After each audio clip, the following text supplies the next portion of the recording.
Now, a story of incredible generosity and a life-changing decision that made a huge impact on a local family. Wildcat News reporter Carlee Hogsten is here to tell us more. Thanks, Reese. When Captain Joseph Sexton picked out his groomsmen, little did he know a few years later, one of them would become his hero. When Sexton's family's son needed a kidney transplant, it was that friend and fellow firefighter who stepped up in an extraordinary way. It was February 14th of 2021. My son, John, who was 5 at the time, was saying that his stomach was hurting a little bit and was having some nausea issues and some diarrhea and things like that. I kind of thought it was just eating too much of the Valentine's Day candy that he had, and they ran a few little tests or whatever, and at first they really didn't know what the cause was, and then as more tests kind of came through before our discharge, they were like, he's kind of got the E. coli 0157. And with that, it developed into hemolytic uremic syndrome, or otherwise known as HUS.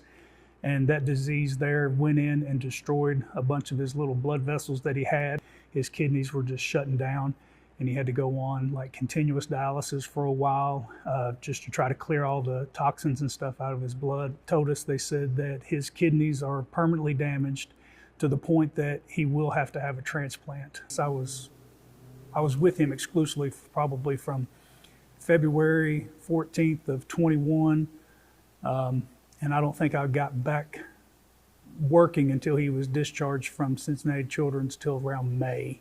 The guys here, they were amazing.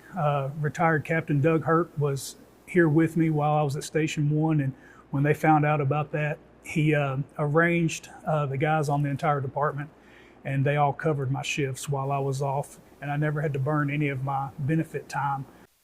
We are unlike any other profession there is. There's some similarities here and there with, of course, the police or with military, but no other profession do you live, eat, sleep, sometimes sleep, hopefully sleep, with your coworkers. I don't know how many guys and girls here, but a lot of people went and got tested just to see if they were a match. And my wife, she had made it all the way up to the very last ultrasound. And on the last ultrasound, they noticed that she had a small kidney stone.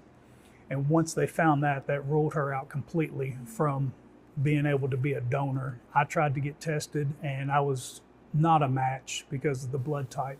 Tim Belcher, a guy that I rode EC4 with for a couple of years. So he had called me, and I saw where he called, and I was like, well, I can't take it right now because I'm in the middle of class. And then he immediately called me right back. And I'm like, So I excused myself from the class, stepped out and answered, and I said, hey, what's up?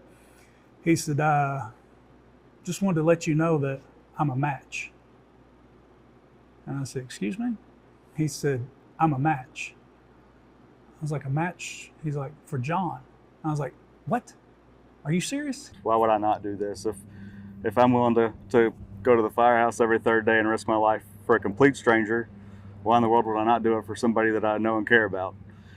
I was just speechless. I don't know.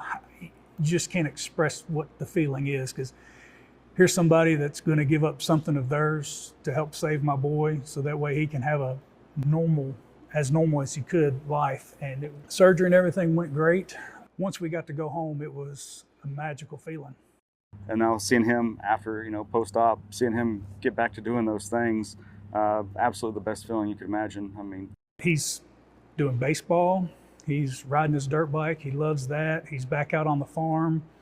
He's swimming and playing. He's truly gotten to live his life as a boy, and which is just magical. And wouldn't have been able to do that if it wasn't for Tim and his sacrifice and what he did.